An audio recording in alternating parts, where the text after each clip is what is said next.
Kasayan, magkakabit tayo ng hazard.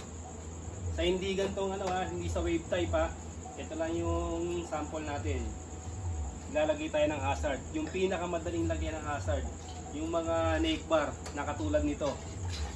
XRM 110, 125, Rider 110, Rider 150. Ito siya kasayan, no? Yung ilalagay natin na hazard. Yung pinakamabilis na paraan na paglalagay ng hazard. Kailangan kasayan, ito yung pipiliin natin na na gagawin nating hazard. Ito yung matibay. Ito siya, yung wire niya. Ito yung manipis lang na parang parang buhok. Yan. Kung may mabibili kayo na ganito, mas maganda kasi mas matibay. Ayan kasayan, tingnan niyo yung wire. Ito sa paglalagay natin kasayan, hindi na tayo magduduktong ng wire. Hindi na natin kailangan pang magduktong ng wire. Aabot na to. Hindi na natin kailangan mag-additional. Hindi na tayo pupunta sa loob ng motor. Hindi na tayo magbubukas ng ng headlight. Dito na tayo mismo sa labas. Kagaya ng ginawa natin sa Yamaha YTX.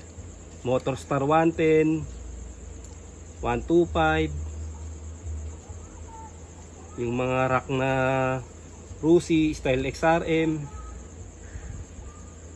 Skygo. Siya kasayan yan, nabalatan natin. Ito yung makapal na wire. Ito yung manipis. Kadalasan nahuhugot pa to rito. Ito kasi kasayan, masira man yung huhugutin lang natin dito. Ito lang yung papalitan natin.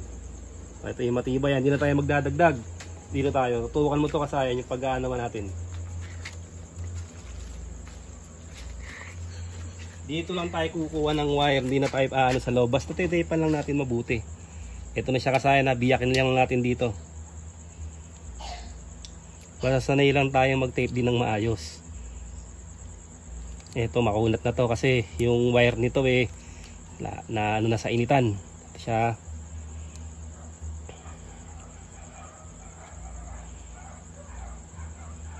Ang hahanapin lang natin dito kasayan yung gray, orange at light blue. Gray, orange at light blue. Bali dito lang tayo magano sa taas. Basta tape lang natin ang maayos. Ito siya. Pipiliin muna natin. Kulay gray. Tapos light blue. Ito siya. Tapos orange. Ito na siya. Kasi kasayan, tumbukan na rito yan. Tumbukan na rito yung gagawin natin. Kaya hindi na natin kailangan pong magdagdag ng wire. Dito na natin lalagay. Tapos i-cable tie natin. Tapos itong wire na to, papaabutin na natin to dito. Ayan siya kasayan. Ito na. Itong tatlo lang na to. Yan. Basta titapan lang din natin ang maganda. Ito kasing isa na to, kulay blue. Itong isa na to, kulay blue rin. Itong isa na to, kulay green. Green. Green siya . Ito yung blue, green. Ito yung light blue. Ito siya. Itong tatlo na to. Itong tatlo na to, pag dinretso natin, dito siya pupunta. Umpisa na natin kasayan yung paglalagay. Dahan-dahan lang sa sa pagkakat ng wire. Yung tatlo lang ang gagamitin natin dyan.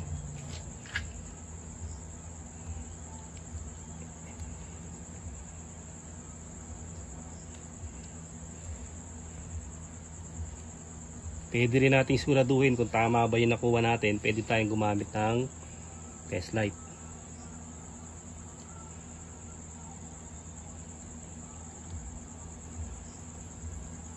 Tapos orange. Pagka hindi nyo kabisado yung kulay, ganito lang yung niyan, yung pagtitest niyan.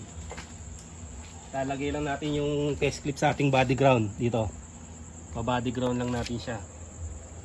Tapos bubuksan lang natin siya ito dito sa taas. Pagbukas natin, ito yung ating yung ating signal light. Ayan siya kasayan na nagbi-blink siya.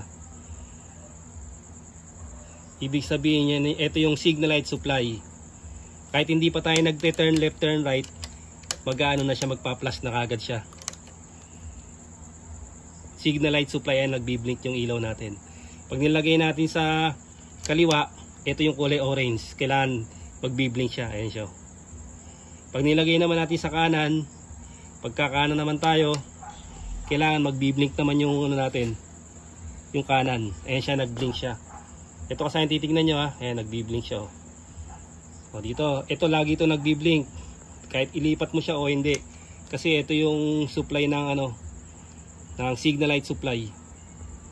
O orange, kaliwa. Kahit hindi nyo kabisado yung kulay, titingnan nyo lang sa mga signal light, makikita nyo. Tapos ganito yung pag-test nya. O, hindi siya ano kasi hindi pa natin nilalagay sa kaliwa. Pag nilagay natin sa kaliwa, tsaka lang siya magbi-blink. Ayun. Nilagay natin sa kanan, yung light blue, tsaka lang siya magbi-blink. Ito laging nagbi-blink siya. Bali tama yung nakuha nating ano, nakuha nating kulay. Ito kasayan, wala na kayong iintindihin dito. Kahit magkabali-baligtad to, walang problema.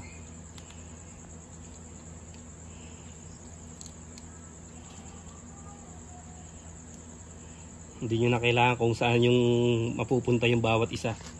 Kahit magkabali-baligtad siya, tukan mo kasayan yung kulay para kitang-kita nila yung kulay ng paglalagyan.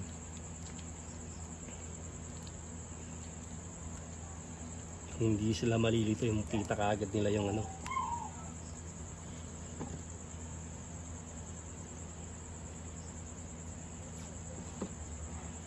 Kahit anong motor to kasayan, ha.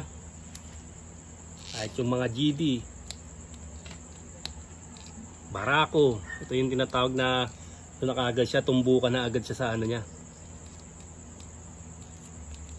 Hindi na papasok sa loob, hindi na magtuduktong ng wire. Kakasya na yan.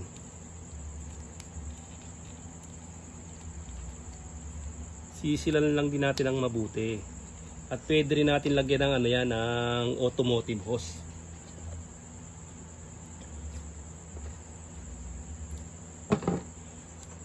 Ilagay na natin yung kulay orange. O, tapos itong isa, kahit alin pa rin dito ilagay nyo, pwede.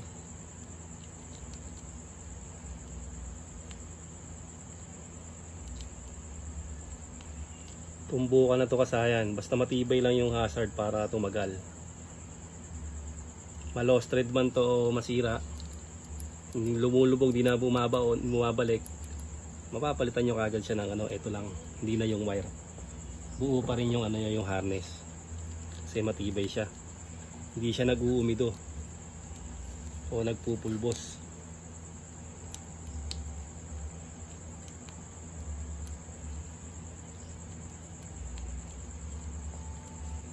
Okay, isa na lang.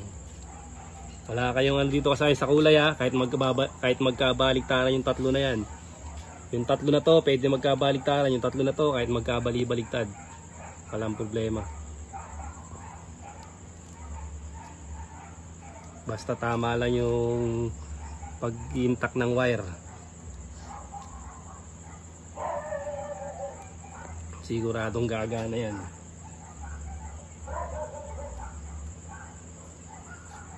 Kahit sa mga wave, pwede rin. Pero magbubukas kayo doon ng ano, tumbukan, pero kailangan yung buksan yung ano niya.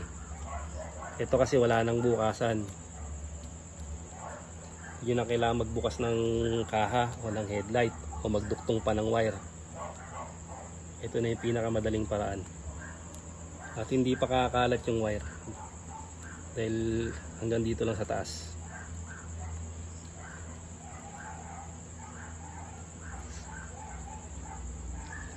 Sayang, pag naiano nyo na, kailangan syempre balik lang sa dati.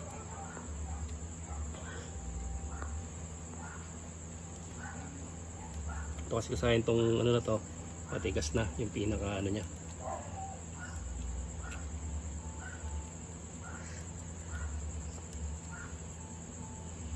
Matigas na yung pinaka balot nya, oh. Dahil nasa tambakan na lang tong ano na to, motor na to. Na lang nagkasayan daanin natin Euro ang kanya, kaya nailabas natin to. Euro 110, Euro Racing 110 ating model, pero pwede siya kahit saang uri ng ng motor na mga neck bar.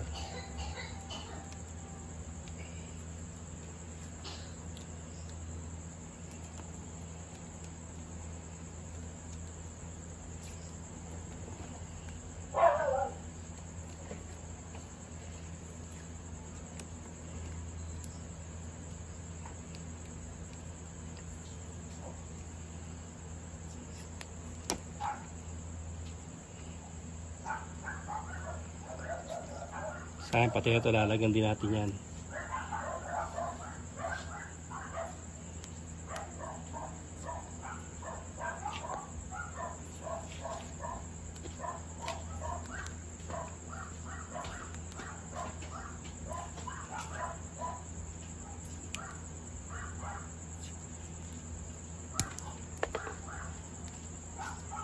Tapos kasayan, kikable tie lang natin dito yan.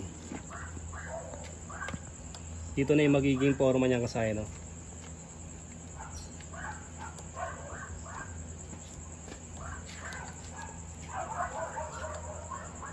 Tapos cable tie natin dito yung yung niya. Yung pataas pa, di pa natin lagyan ng yan. Yan yung pinaka formahan niya. Tapos testing na natin, makasarap. Ito na siya kasaya, nilagyan natin siya ng hose. Pwede yung lagyan ng hose, pwede hindi Pwede yung hose kasi matigas na yung pinaka niya, yung automotive hose. Tapos ito na siya kasaya yung pindutan niya. Dito siya nakalagay. Pag pindut nyo na Tapos yun yung kasaya sa harapan. Naka-hazard na siya. Ganoon lang kasaya yung paglalagay ng hazard. Tapos napuwitan niya kasaya, ganun din. Yung tatlong wire lang yung kukunin nyo. Orange, light blue, tsaka yung gray. Pag mag-hazard kayo. Dito naman dito sa harapan para makita na lang yung